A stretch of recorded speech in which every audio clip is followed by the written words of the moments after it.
नमस्कार आदरणीय दर्शक सबैको ध्यान छ निर्वाचनतिर। स्थानीय तहको पहिलो चरणको निर्वाचन सक्यो र दोस्रो चरणको निर्वाचन हुँदैछ असार 14 गते। तीनवटा प्रदेशको भने 2 नम्बर प्रदेशको निर्वाचन भने स्थगन भएको छ, असोज 2 गते हुने भनेर नेताहरूले बताएका छन्। त्यसैले आज हामी देशको निर्वाचनको बारेमा होइन, निर्वाचनले राजनीतिक स्थायित्व दिन्छ, देशमा विकासको एजेन्डा अगाडि बढाउनको लागि सहजीकरण गर्छ। त्यसैले निर्वाचन हुनुपर्छ, निर्वाचनको विकल्प छैन। लोकतन्त्रमा निर्वाचन भनेको अनिवार्य आवश्यकता हो। लोकतन्त्रलाई संस्थागत गर्नको लागि पनि निर्वाचन हाम्रो देशमा हुनै पर्छ र 3 चरणको निर्वाचनको लागि यतिखेर प्रधानमन्त्री शेरबहादुर देउवाले जुन किसिमको रणनीति अपनाउनु भएको छ र उहाँले भन्नुभएको छ, मेरो नेतृत्वको सरकारले 2074 माघ 7 गतेभित्र 3 चरणको निर्वाचन गर्छ, 3वटा निर्वाचन गर्छ भनेर प्रधानमन्त्रीले भनिसकेपछि अब निर्वाचनको लागि सबै पोलिटिकल पार्टीका नेताहरू गाउँमा गएर विकासको लागि, समृद्धिको लागि, स्थायित्वको लागि कसरी बहस गर्छन् त? उम्मेदवारहरू पनि घर दैलो कार्यक्रममा गइरहेका छन् र उनीहरूले भनेका छन् विकासको विकल्प छैन। तर आज हामी देशको विकासको लागि, समृद्धिको लागि उद्योग वाणिज्य महासंघ के गर्दैछ त? हाम्रो बीचमा एउटा कुशल र सफल व्यवसायी उद्योग वाणिज्य महासंघका वरिष्ठ उपाध्यक्ष शेखर गोल्छा हुनुहुन्छ। शेखरजी, तपाईँलाई म कार्यक्रममा स्वागत गर्न चाहन्छु। धन्यवाद ऋषिजी। निकै खुसी हुनुहुन्छ? तपाईँ आएपछि खुसी त भइहालिन्छ नि। देशमा अब चुनाव हुँदैछ धमाधम। उद्योगपति व्यापारीहरूको चाहना पुरा हुन्छ चुनावले? पक्कै पनि यो स्थानीय चुनावले अर्थतन्त्रमा केही न केही सकारात्मक असर हुन्छ भनेर हामीलाई लागेको छ। त्यसको कारण के हो भने एउटा ठुलो चुनौतीको रूपमा हाम्रो अर्थतन्त्रमा के रहेको छ भने हामीले विकास खर्च गर्नै सकेका छैनौँ र यो स्थानीय चुनावले केही भए पनि विकास खर्चहरू हुन थाल्छन् भन्ने हाम्रो विश्वास छ र त्यो अर्थमा हामी अलिकति उत्साहित पनि छौँ।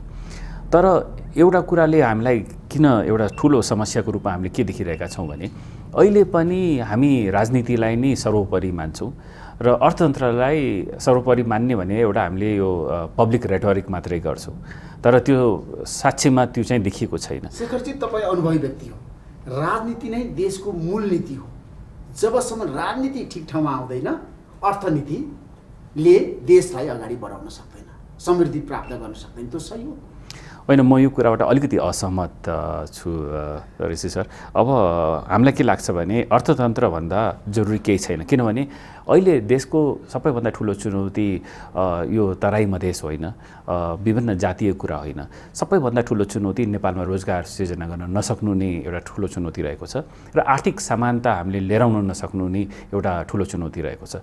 र त्यसैले गर्दाखेरि अर्थतन्त्र आफ्नै त्यसको महत्त्व छ र अर्थतन्त्र हामीले गतिमान बनाउन सक्यौँ र यसलाई अर्थतन्त्रमा अहिले भएका समस्याहरूलाई समाधान गर्न सक्यो भने मलाई के विश्वास छ भने राजनीतिको सबै जुन एजेन्डा छन् त्यो आफै बिस्तारै सेट हुँदै जान्छन्। आफै हाम्रो देशमा धेरै राजनीति आन्दोलनहरू भए, तपाईँलाई थाहा छ, क्रान्तिहरू भए, तर अहिलेसम्म आर्थिक क्रान्ति हुन सकेको छैन।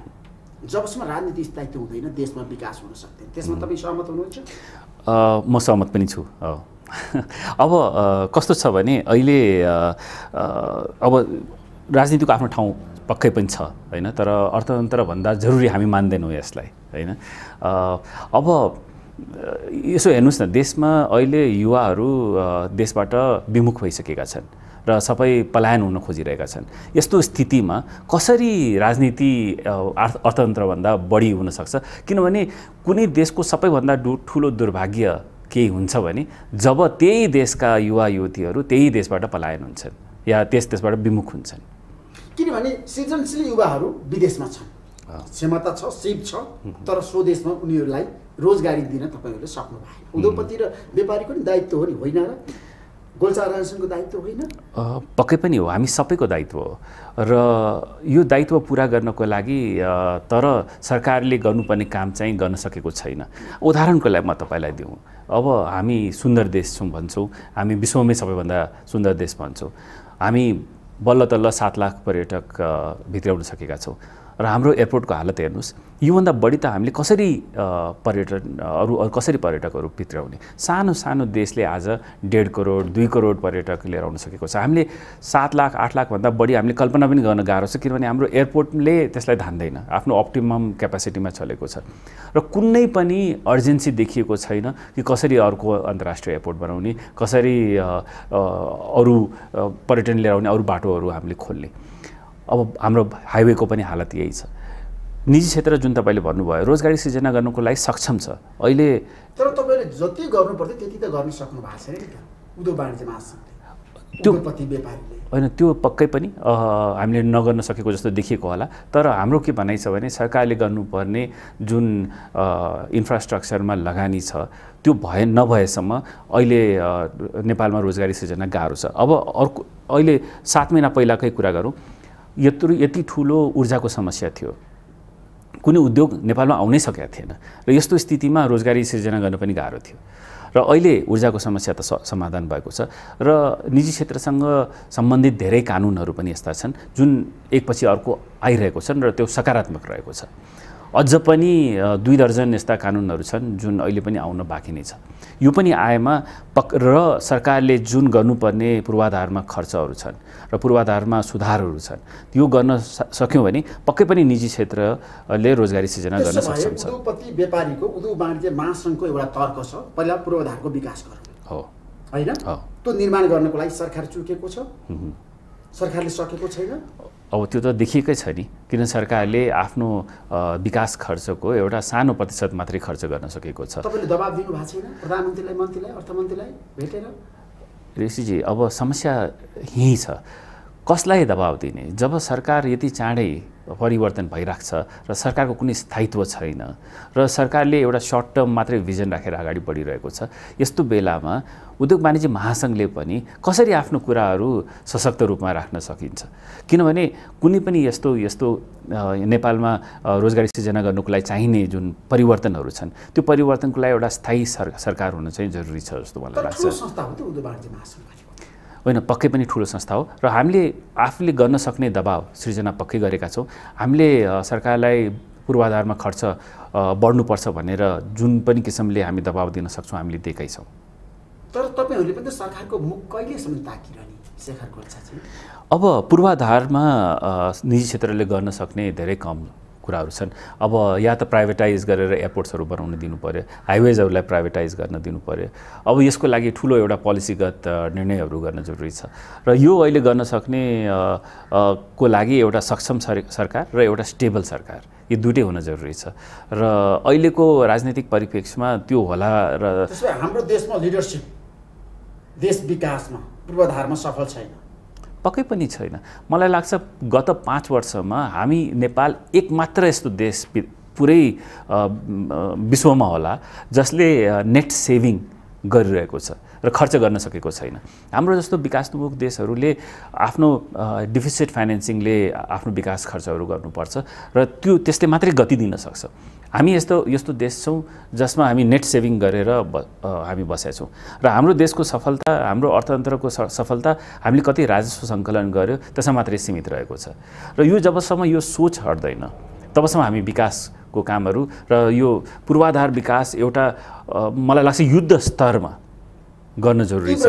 रेल कुदेको जस्तो विकास हुनु पर्यो हैन? पक्कै पनि पूर्वाधारको विकास हुनु पर्यो, ठुल्ठुला एयरपोर्टहरू बन्नु पर्यो र अहिले त सडकहरू बन्नु पर्यो। अहिले त हामी कहाँ पैसा पनि छ, तै पनि हामीले गर्न सकेका छैनौँ। जनशक्ति छैन क्या? जनशक्ति या दक्ष जनशक्तिको केही कमी हुनसक्छ होला, तर यसको लागि पनि सायद निजी क्षेत्र कुनै न कुनै तरिकाले जिम्मेवार पनि होलान्। तर यो सबै मलाई लाग्छ एउटै सिक्काका 2 पाटाहरू छन् र हामी पनि इम्प्रुभ गर्नुपर्छ, सरकारले पनि खर्च गर्ने क्षमता बढाउन सक्नुपर्छ। तर तपाईँहरूले पनि आजको दिनमा यो देशको उद्योगपति भनेको देश निर्माणको लागि महत्त्वपूर्ण भूमिका खेल्न सक्ने व्यक्तिहरू हो। तर तपाईँहरू राजनीतिक पार्टीको इन्ट्रेस्टमा काम गर्नुहुन्छ, राजनीतिक पार्टीले जे भने, सरकारले जे भने त्यही गर्नुहुन्छ। तपाईँहरूको आफ्नो भिजन छैन, दृष्टिकोण छैन, विचार छैन, चिन्तन छैन भन्छ नि मान्छेहरू हो। अब ऋषिजी, मलाई त यो कुरा त्यति सत्य छैन कि लाग्छ, किनभने हामी सहकारीमा विश्वास पक्कै राख्छौँ होइन, तर हामी आफ्नो निजी क्षेत्रको धारणा स्पष्ट रूपमा हामीले सधैँ राख्ने गरेका छौँ र निजी क्षेत्रको धारणा धेरैचोटि सरकारको नीतिको अलिकति फरक पनि हुनसक्छ र हामीले सरकारले भनेकै कुरा गर्छौँ भन्ने छैन, तर सहकार्यमा हाम्रो चाहिँ विश्वास छ। र सहकार्य गरेर अब एकअर्कालाई गाली गर्ने जमाना गयो। अब सरकारले निजी क्षेत्रलाई जहिले पनि गाली गर्ने र हामी नाफाखोर छौँ, हामी कालोबजारी छौँ, हामी त्यो गाली गर्ने जमाना गइसक्यो। अब त्यस्तै गरी निजी क्षेत्रले पनि सरकारलाई जहिले पनि तपाईँ इनएफिसियन्ट हुनुहुन्छ, भिजनको कमी छ, अर्थतन्त्रमा प्रायोरिटी दिनुहुन्न, तपाईँको क्षमताको कमी छ भनेर आरोप लागिरहेको छ। भनेपछि अबको समय एकअर्कालाई सहकार्य गरेर अगाडि बढ्ने समय हो र त्यस हिसाबले हामी झुकेका होइनौँ। हामी देशको इन्ट्रेस्टलाई सबैभन्दा अगाडि राख्ने प्रयास गरिरहेका छौँ। त्यस्तो मलाई लागेन कि हामीले कम्प्रोमाइज गरेका छौँ। हामीले आफ्नो जुन अहिले एउटा सीमित राजनीतिक जुन अवस्था छ त्यस हिसाबले जति हामीले सशक्त रूपमा राख्न सक्छौँ हामीले राख्ने प्रयास गरेका छौँ। त्यसमा अहिलेको अवस्थाको कुरा गर्दाखेरि तपाईँलाई थाहा छ आर्थिक वृद्धि दर फत्तै बढ्यो हाम्रो देशमा। किन बढ्यो, के कारणले, के चमत्कारी भयो देशमा भन्नुहोस् त? यो साँच्चै भन्ने हो भने यो आर्थिक वृद्धि दरले अलिकति बढी उत्साह पनि देखिएको छ। तर खास भन्ने हो भने 3 वर्षको एभरेज हेर्ने हो भने योभन्दा पहिला 0.7% हो कि त्योभन्दा पनि कम आर्थिक वृद्धि दर थियो र दुईटाको एभरेज गर्ने हो भने 5% या 4% जस्तो आर्थिक वृद्धि दर रहेको छ र 4% हाम्रो ट्रेडिसनली 4%ले हाम्रो इकोनोमी बढेको पनि छ। अब चुनौती के छ भने अर्को वर्ष पनि हामीले 7.5 को जुन लक्ष्य लिएका छौँ सरकारले, त्यो अर्को वर्ष पनि हामीले त्यो 7.5 को लक्ष्य प्राप्ति गर्न सक्यौँ भने अनि हामी भन्न सक्छौँ कि हाम्रो अर्थतन्त्र सही तरिकाले अगाडि बढिरहेको छ। त्यसमा अहिलेको अवस्थामा अर्थतन्त्र जसरी अगाडि बढेको छ जिगज्याग छ हो, किनभने एउटा भूकम्प र कन्फ्युजन छ, पक्कै पनि अन्यल छ, पक्कै पनि, र जुन हिसाबले छैन जुन हिसाबले भूकम्प र नाकाबन्दीले एउटा तल लिएर आएको थियो त्यो फेरि चाहिँ एउटा ब्यालेन्समा गएको छ। तर यही आर्थिक दर जुन अहिले 7.5 को कुरा गरिरहेका छौँ हामीले 4 या 5 वर्षसम्म पनि हामीले यसलाई मेन्टेन गर्न सक्यौँ भने पुरै देशको एउटा परिवर्तन आउँछ, एउटा आर्थिक समानता, रोजगारी र एउटा मलाई लाग्छ पुरै देशमा एउटा आर्थिक क्रान्ति नै आउँछ।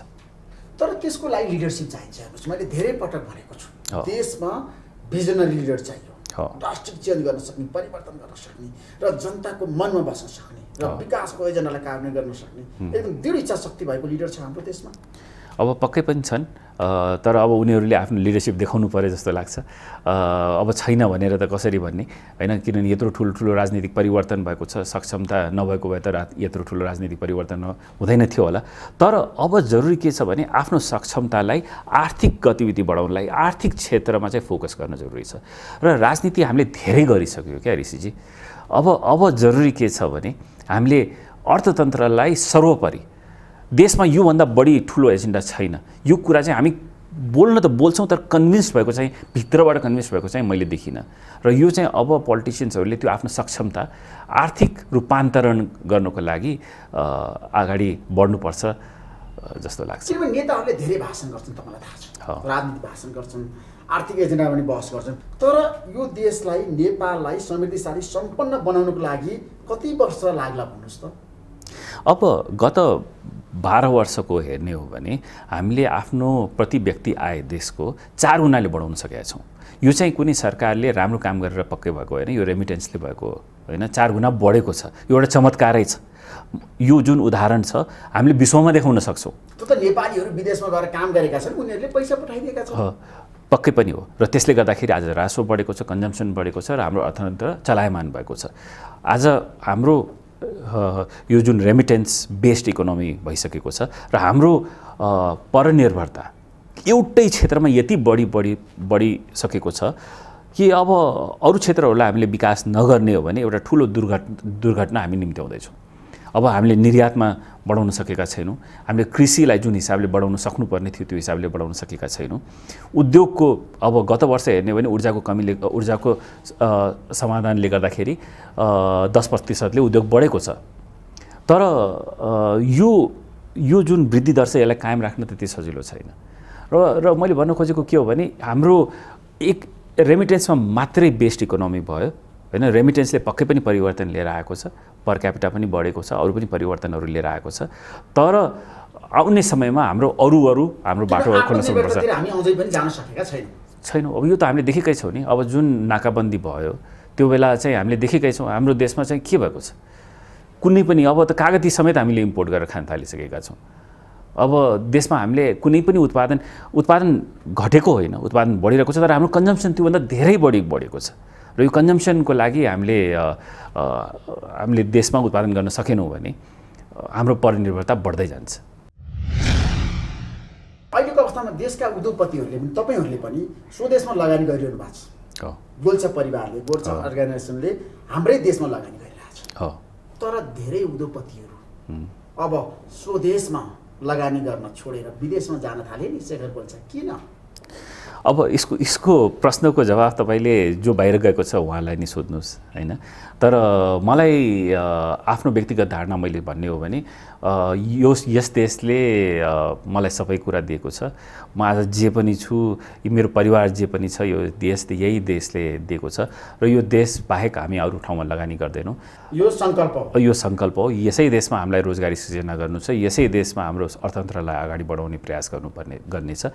हामी अरू देशमा गएर लगानी गर्ने इच्छुक छैनौँ। तर धेरै उद्योगपतिहरूले अहिलेको अवस्थामा देशमा छैन, राजनीतिक स्थायित्व नभएको कारणले गर्दाखेरि आफ्नो लगानीको सुरक्षाको प्रत्याभूति राज्यले गराउन नसकेको कारणले गर्दाखेरि उनीहरू विदेशमा लगानी गर्न बाध्य भएका हुन्। अब यो पनि एउटा कारण हुनसक्छ। जसरी मैले भने, यो जसले लगानी गरेको छ उसको आफ्नो व्यक्तिगत कारण पनि हुनसक्छ होइन। तर मेरो निजी धारणा के रहेको छ भने जस्तो अर्थतन्त्र छ या जस्तो यो देश छ हामी पनि त्यसकै भाग हौँ र योभन्दा हामी फरक छैनौँ। र त्यसैले गर्दाखेरि आज देशमा चुनौतीहरू छन् भने त्यो चुनौती सबैका लागि छन्। अनि यो हामीभन्दा अलग छैन यो चुनौती।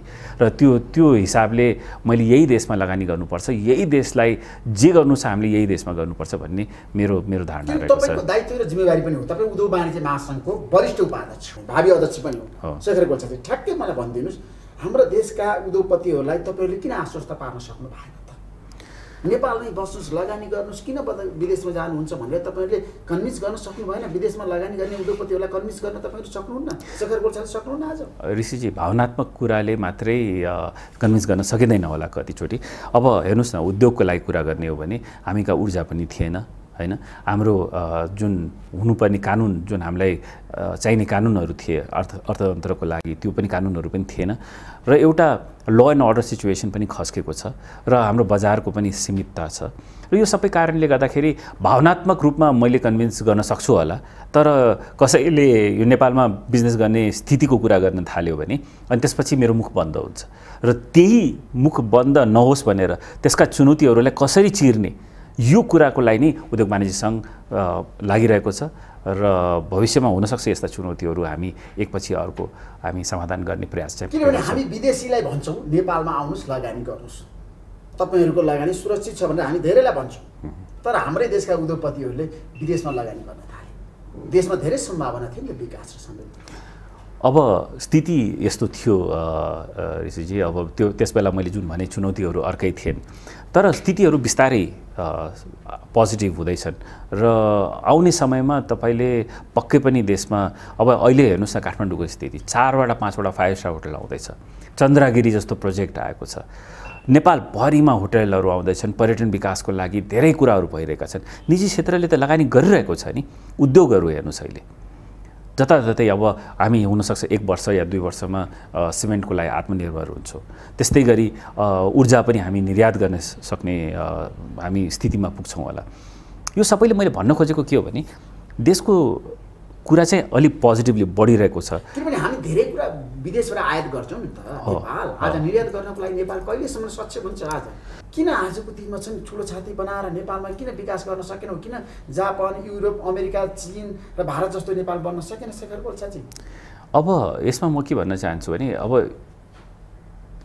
जुन अहिले 7% या 8%को जुन हामीले एउटा आर्थिक वृद्धि दरको एउटा कल्पना गरेका छौँ, त्यो हामीले 4 देखि 5 वर्षसम्म मात्रै हामीले गर्न सक्यौँ भने पक्कै पनि त्यसले कन्जम्सन बढाउँछ, राजस्व बढ्छ। र राजस्व बढ्यो भने हामीले विकासको पूर्वाधार खर्चहरू हामी गर्न सक्छौँ। र यतिले मात्रै पुग्दैन। जसरी मैले भने हाम्रो रेमिटेन्स बेस्ड इकोनोमी भइसकेको छ र रेमिटेन्सलाई मात्रै हामी सर्वोपरि मान्छौँ। हामी निर्यात जुन अघि तपाईँले कुरा गर्नु भयो निर्यात बढाउन एकदमै जरुरी छ र निर्यात बढाउनको लागि यसमा भएका जुन चुनौतीहरू छन् अब अरू देश अब निर्यात बढाउनको लागि मैले 3टा मुख्य चुनौती भन्दाखेरि पहिलो चुनौती हाम्रो कस्ट अफ डुइङ बिजनेस एकदमै बढी छ भने नेपालमा उत्पादन गरेर हाम्रो कम्पिटिटिभ एडभान्टेज भएन र त्यो कस्ट अफ डुइङ बिजनेस घटाउनको लागि विभिन्न क्षेत्रहरूमा जुन कस्ट बोटलनेक्सहरू छन् या कस्ट हाम्रो जुन अन्तर्राष्ट्रिय सँग हाम्रो कस्ट बढेको छ त्यो ठाउँमा कस्ट घटाउनको लागि हामीले सरकारसँग हामीले पहल पनि गरेका छौँ। अर्को कुरा अहिले निर्यातमा अरू हाम्रो भारतको कुरा गर्ने हो भने या चाइनाको पनि कुरा गर्ने हो भने सब्सिडिजहरू छन्। जब सरकारले सब्सिडी दिन्छ र त्यस्तो स्थितिमा नेपालबाट एक्सपोर्ट गर्न गाह्रो छ। अब जस्तै कार्पेटको कुरा गरौँ, कार्पेट कुनै बेला हाम्रो निर्यातको एउटा ठुलो हिस्सा थियो र अहिले भारतबाट धेरै राम्रो क्वान्टिटीमा कार्पेटहरू एक्सपोर्ट भइरहेको छन्। हामीले नेपाली कार्पेट जुन एकचोटि विश्वमा एउटा ब्रान्ड नेम बनेको थियो त्यसलाई हामीले इस्टाब्लिस गर्न सक्यौँ, त्यो मार्केट गुमायौँ। अब इन्डियाले सब्सिडी दिएर चाहिँ हामीले प्राइस कम्पिट गर्न सकेका छैनौँ र यो कार्पेटकै उदाहरण लिउँ, कार्पेट इन्डस्ट्रीलाई कसरी प्रवर्धन गर्न सकिन्छ, यसको कस्ट अफ डुइङ बिजनेस कसरी घटाउन सकिन्छ, यसको पोलिसिजहरूमा हामी डिस्कस गर्न सक्दैनौँ, त्यसमा हामी जान सक्दैनौँ र त्यसमा हामी जान नसकेर बिस्तारै हामीले मार्केट गुमायौँ। र त्यस्तै गरी अब चियाको उदाहरण लिउँ, आज पनि एउटा खबर आएको छ, दार्जिलिङ टी एउटा वर्ल्ड वाइड रिनाउन्ड चिया भइसकेको छ। हामी सबैलाई थाहा छ इलामको चिया दार्जिलिङ चियाभन्दा राम्रो छ, तर हामीले त्यो ब्रान्ड नेम्स क्रिएट गर्न सकेका छैनौँ। एउटा generic brand name Ilam T भनेर हामीले क्रिएट गर्न सकेका छैनौँ र त्यो गर्ने कसले? त्यो गर्नलाई त सरकारको मद्दत चाहियो नि हो। अब त्यो जिम्मेवारी हामी लिन सकेका छैनौँ, त्यसमा राजनीतिक दलको पनि हो, त्यसमा हामीले लगानी गर्न सकेका छैनौँ भनेपछि यो हाम्रो एउटा कमी रहेको छ। र निर्यात बढाउनको लागि, निर्यात प्रवर्धन गर्नको लागि अब यसमा चाहिने यसमा जुन चुनौतीहरू छन् त्यसलाई हामी नचिर्ने हो भने भोलि जस्तै अहिले कुवेतमा हाम्रो कतारमा समस्या भयो, ओइल प्राइसेसले गर्दाखेरि समस्या भयो र भोलि रेमिटेन्स घट्ने हो भने भोलि हामीले पेट्रोल र डिजल या ऊर्जाको लागि पनि हामीले इम्पोर्ट गर्नको लागि हामीसँग पैसा हुँदैन, विदेशी मुद्रा हुँदैन र यस्तो स्थिति आउन सक्छ किनभने हामी रेमिटेन्सलाई मात्रै हेरिरहेका छौँ। र आज जति हामीले निर्यात गरेको छौँ त्यसले एउटा एनसेल जस्तो कम्पनीको इक्विपमेन्ट टोटल इम्पोर्ट गर्नको लागि पनि भ्याउँदैन हैन। भनेपछि मैले एउटा उदाहरणको लागि भन्दैछु र हाम्रो जम्मै ऊर्जाको या पेट्रोलको इम्पोर्टको मात्रै हामी 20% पनि छैन हाम्रो जम्मै हाम्रो निर्यात। र यसमा हामीले केही नगर्ने, अब हामीले जहिले पनि रेमिटेन्सबाट पैसा आएकै छ, विदेशी मुद्रा आएकै छ र त्यसले हामीले सबै चिज इम्पोर्ट गर्न सकिरहेकै छौँ भनेपछि त्यसले चाहिँ कुनै समाधान हुँदैन। अब समाधानको लागि निर्यात प्रवर्धन हुनैपर्छ, देशमा भ्यालु एडिसन हुनैपर्छ, देशलाई आत्मनिर्भर बनाउने जति हामीले प्रयास गर्न सक्छौँ त्यो हामीले गर्नैपर्छ।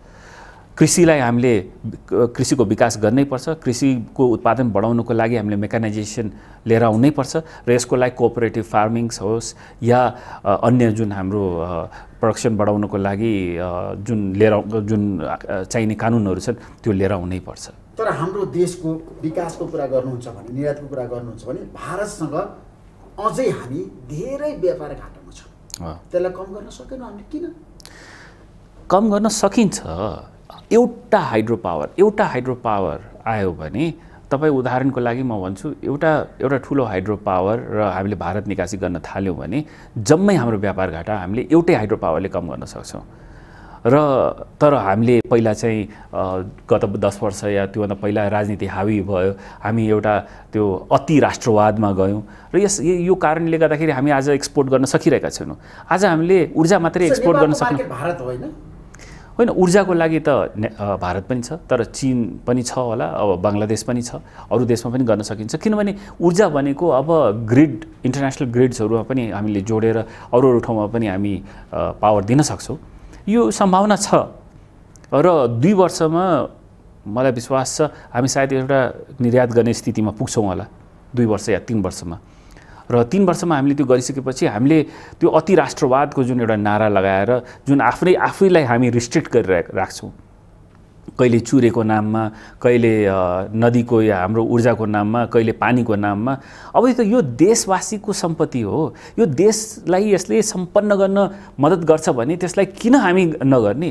अब एक इमेजिन गर्नु, साउदी अरेबियाले ओइललाई म अति राष्ट्रवाद गरेँ, म मेरो देशको पेट्रोल म एक्सपोर्टै गर्दिनँ भनेर अति राष्ट्रवाद गर्यो भने त्यो देश उन्नति गर्थ्यो होला या अरू देश गर्थे होला?